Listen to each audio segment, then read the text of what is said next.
me show you some new features we've just added to Tascient Apex. First, monitoring of GPU performance. Secondly, we've enhanced the remote control feature with some new abilities. And finally, we've enhanced the AI tool that launches processes. Let's start by looking at GPU performance. This is a Windows PC with a pretty powerful GPU card in it, and we're monitoring it in real time as usual with the Apex platform. There are two new charts highlighted in red on the left there. One is the overall usage of rendering compute power, and the second is usage of GPU memory. And for watching a YouTube video, we're using some, but not much of the resources on the GPU card. Now let's fire up Adobe Premiere and render a video. And this really does move the needle. You can see we're actually maxing out everything the GPU card has to offer in the process of rendering this video. Next, let's look at remote control. This is a remote control session. I'm remote controlling a Windows desktop here. I'm going to start by new feature, recording this session. Next, I want to do a privileged operation on this desktop. Normally, I'd have to open a command prompt, type in a password, all the things I don't want the user seeing.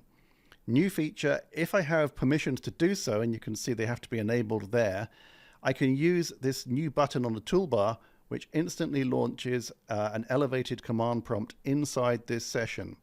And you can see if I type, "Who am I?" I'm running a system. When the session ends, this will be killed. The user doesn't get to use this after I'm gone. Now let's stop the recording and look to see what got recorded. Open it in Media Player, and you can see exactly what you'd expect. There's the session, there's me opening the command prompt, there's me typing. It's a full recording of the remote control session. Still on remote control, we're going to switch to a Windows server. This is actually a session host, and it can host multiple Windows users at once connected through something like RDP. So now when I remote control this, I will get a list of all of the active sessions. There are 3 RDP sessions. I can also connect to the console and start a new session. So if I come in here, I can use any of my domain credentials to start a new session on the console on this session host. If I don't want to do that, I can go back and select one of the users. And if I've got permissions to do so, I can connect directly to their session. This is an RDP session that I'm now remote controlling, and I can help the user. And then finally, we've enhanced the AI tool that launches processes. It now knows how to launch processes elevated inside a user session. So I've asked it here to launch Notepad in my session I'm actually using right now to open the hosts file.